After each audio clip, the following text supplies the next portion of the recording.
तो इस वक्त पूरी दुनिया की निगाहें रूस यूक्रेन महायुद्ध से ज्यादा व्लादिमीर पुतिन पर टिकी हुई हैं। बस कुछ ही घंटे बाद पुतिन का विजय दिवस के मौके पर संबोधन है। दुनिया भर के जानकार कयास दरअसल ये लगा रहे हैं कि मॉस्को में क्या बोलेंगे आखिर राष्ट्रपति पुतिन, और इसके लिए बस फिलहाल इंतजार किया जा सकता है। इस बीच यूक्रेन से जो तस्वीरें सामने आ रही हैं वो हिला देने वाली हैं, दिल दहला देने वाली है। रूस ने हमले की रफ्तार बेहद तेज कर दी है। न्यूज़ 18 की संवाददाता जसप्रीत इस वक्त कीव में मौजूद है और वो वहां से जो कुछ भी घट रहा है उसके हर पल की अपडेट यहां पहुंचा रही है।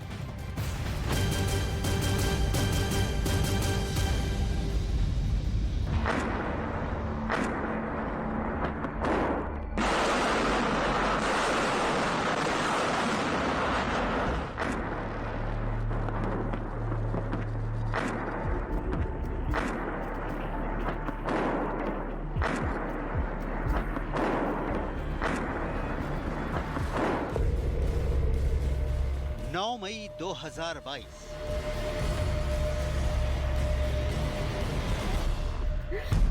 एक तारीख और 1000 फसाने। इस बीच यूक्रेन की जमीन पर बर्बाद होते बस्तियों के मलबे।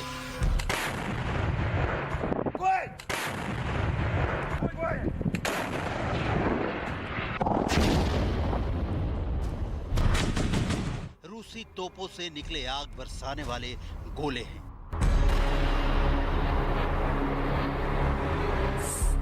रूसी मिसाइलों से यूक्रेन में भीषण तबाही मचाने वाला मंजर है।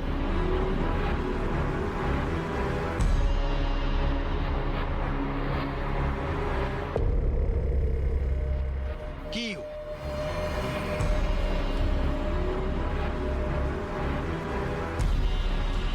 कल जब रूस विजय दिवस मना रहा होगा तो शायद यहाँ यूक्रेन की राजधानी कीव में मिसाइल हमले हो रहे होंगे। सिर्फ कीव में ही क्यों, यूक्रेन के बाकी शहरों में भी रूस की फौज का तांडव जारी रहेगा। पुतिन चाहे जो भी ऐलान करे, उसका रिजल्ट यही होगा, यूक्रेन और बर्बाद होगा। खार्किव,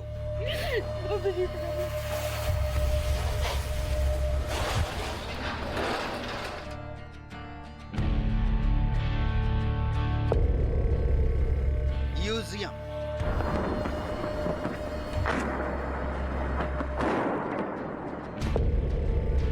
मारियोपोल,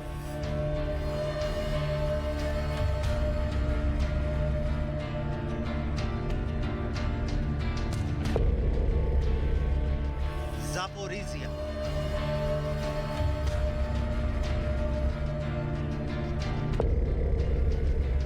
मिकोलाई,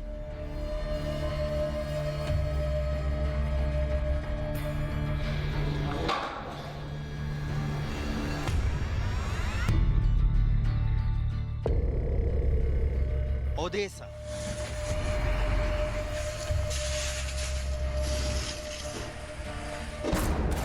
रूसी सेना के निशाने पर यूक्रेन के सारे बड़े शहर हैं, जहां पुतिन रूस वाला झंडा फहराने के लिए यूक्रेन के अस्तित्व को मिटाने पर तुले हैं।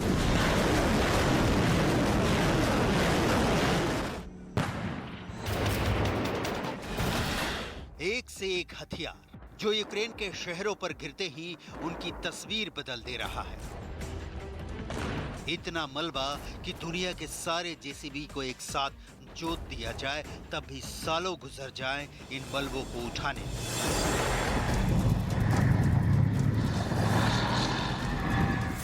इस बीच पुतिन एक और बड़ा हथियार आजमा रहे हैं, जिसका निशाना, जिसकी मार, जिसकी धार कभी कुंद नहीं होती।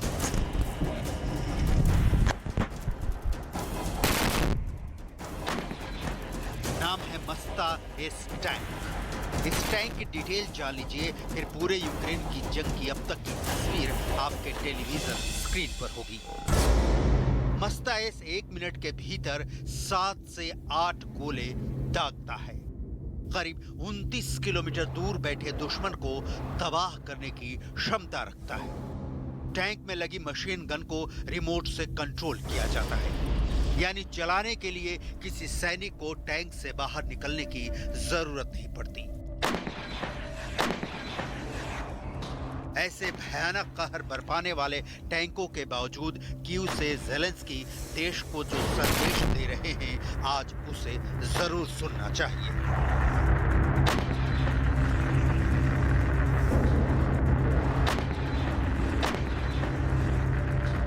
Міжнародного комітету Червоного Хреста і Організації Об'єднаних Націй, які допомогли нам провести перший етап евакуаційної місії з Азовсталі. Вдалося врятувати більше 300 людей, жінок, дітей. Фактично ми вивели цивільних з Азовсталі і готуємо зараз другий етап евакуаційної місії поранених і медиків. Звичайно, якщо всі виконують домовленості, звичайно, якщо не буде брехні, безумовно. खार्किव के इस म्यूजियम की वर्तमान दशा आपको ही देखनी चाहिए, क्योंकि 9 मई को जब पुतिन यूक्रेन के खिलाफ अपनी नई रणनीति का ऐलान करें तो इस म्यूजियम की तस्वीरें आपके जहन में ताज़ा रहें। Ой, коли заходили в музей, усі ж хотіли привітатися з Григорієм Савичем і тримали його за руку. Відповідно, вона тут така ветхенька і така залапаненька завжди була. Взагалі він білий, але палець і рука завжди чорні, бо всі з ним віталися багато. Господи, спасибо Богу, що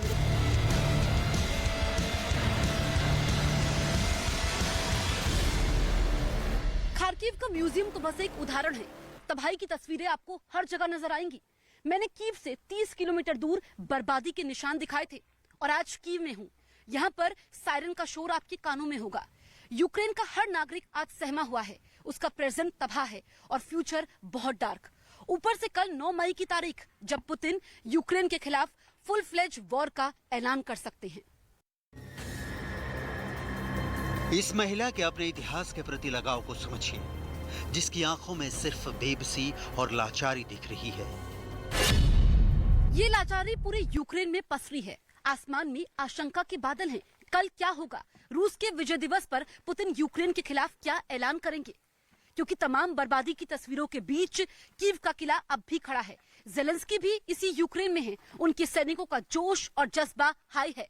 चाहे शहर दर शहर बर्बाद हो रहे हैं, लेकिन यूक्रेन के सैनिकों की शपथ ज्यों की त्यों है, आखिरी सांस तक लड़ेंगे।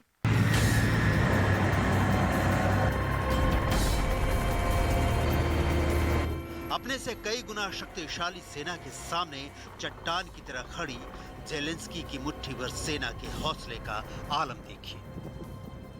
यूक्रेन ने दावा किया है कि उसने रूस के 9 हमले नाकाम कर दिए हैं। रूस के 11 ड्रोन जमींदोज कर दिए हैं। मतलब युद्ध में ज़ेलेंस्की की सेना के कदम अब भी सधे हुए खड़े हैं। कुछ आंकड़े देख लीजिए, यकीन हो जाएगा। दावा ही सही, रूस को यूक्रेन ने कितने घाव दिए हैं। यूक्रेन का दावा है कि अब तक रूस के 24,900 सैनिकों को उसने मार गिराया है। 2,686 बख्तरबंद गाड़ियां तबाह कर दी हैं। 1100 टैंक, 491 तोपें, 199 विमान, 155 हेलीकॉप्टर, 502 आर्टिलरी सिस्टम। रूस के राष्ट्रपति पुतिन 9 मई को यूक्रेन के खिलाफ कुछ बड़ा ऐलान करते हैं तो इस हानि की भरपाई उसके पीछे बड़ी वजह होगी। यूक्रेन की सेना ही नहीं, जनता का जज्बा भी काबिले तारीफ है। यहाँ के लोग सायरन की आवाजों से चीख रहे हैं। रूस ने एक स्कूल पर हमला किया है। लुहांस्क में एक स्कूल पर हवाई हमले किए गए हैं। यहाँ करीब 90 लोगों ने शरण ली हुई थी। जलते स्कूल की तस्वीर आपके सामने है। जनता के शरण स्थली युद्ध स्थली में तब्दील है। सब कुछ जल चुका है। स्कूल तो कब का बंद हो चुका था। यहाँ अब जिंदगी चल रही है। रेस्क्यू चल रहा है, लेकिन बुझी हुई उम्मीदों की आग कितनी लहक रही है, इसमें सब कुछ खाक हो चुका है।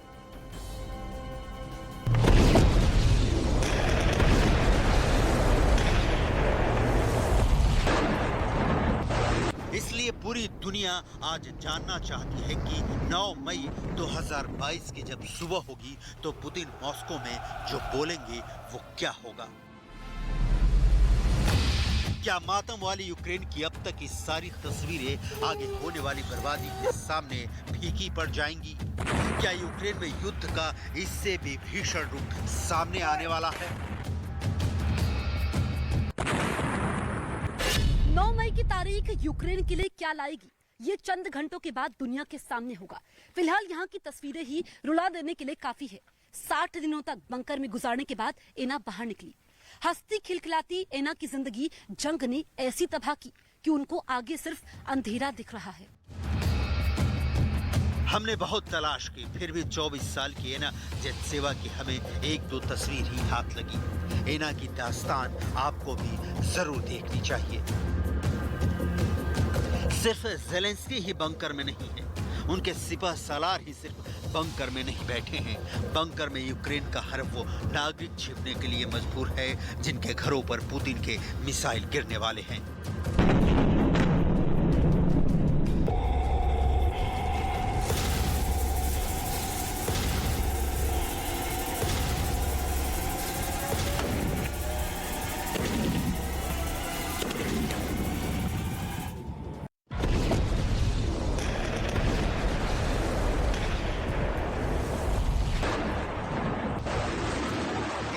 जिंदगी ऐसे मोड़ पर है जहां प्यार जंग में घायल है। गोद में बेटा पूछता है मां कहां है, यूक्रेन की वो भव्य सभ्यता जिसमें मैं पैदा हुआ।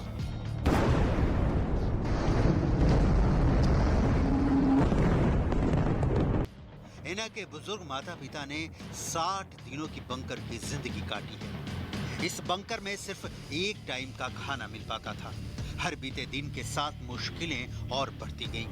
एना और उनकी मां लारिसा का वजन करीब 9 किलो घट गया। एना को सुनिए। मैं कभी कभी पेट भरे होने का दिखावा करती थी ताकि मैं अपने माँ बाप को खाना दे सकूं। रूसी हमले में एना के पति किरिल बुरी तरह से जख्मी हैं। फोन पर बात करते हुए किरिल ने पूछा, अगर मैं कभी चल नहीं पाया तो क्या तुम मुझसे तब भी प्यार करोगी? एना ने जवाब दिया, तुम पागल हो, मैं तुमसे हमेशा प्यार करूंगी, बस वहाँ से जिंदा आ जाओ। मैं तुमसे बहुत प्यार करती हूँ, मैं तुम्हारा इंतजार करूंगी। इंतजार कब तक पुतिन को छोड़कर दुनिया में कोई भी नहीं जानता, क्योंकि युद्ध कब तक जारी रहेगा इसे लेकर दुनिया भर की तमाम थ्योरी पेश की जा रही हैं और उम्मीद जताई जा रही है कि इसे लेकर पुतिन 9 मई को ऐलान करें तो ठीक, नहीं तो उनके शब्दों से पता चलेगा रूस यूक्रेन जंग आखिर कब तक। असल में जंग में जिंदगी और मौत के बीच का फासला खत्म हो जाता है। यूक्रेन के सिपाही जिस तरह से लड़ रहे हैं उन्हें देखकर नहीं लगता कि कीव पर रूसी पताका फहराने के बावजूद पुतिन के सामने सरेंडर करने के लिए तैयार होंगे। और यही वजह है कि शहर झुलस गए हैं, लोग गांव मोहल्ले छोड़कर कूच कर गए हैं, लेकिन सेना सिर पर टोपी लगाए खड़ी है रूसी फौज के साथ 2-2 हाथ करने के लिए।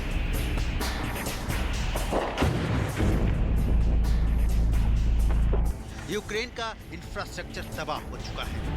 इस बीच यूक्रेन के राष्ट्रपति ज़ेलेंस्की की जैकेट की नीलामी हुई है। इस नीलामी से जो फंड इकट्ठा हुआ है उससे यूक्रेन में फंसे लोगों की मदद की जाएगी। लंदन में आयोजित एक चैरिटी ऑक्शन में ज़ेलेंस्की की जैकेट करीब 84,60,000 में बिकी। यह नीलामी लंदन में यूक्रेन एम्बेसी ने ऑर्गेनाइज किया था।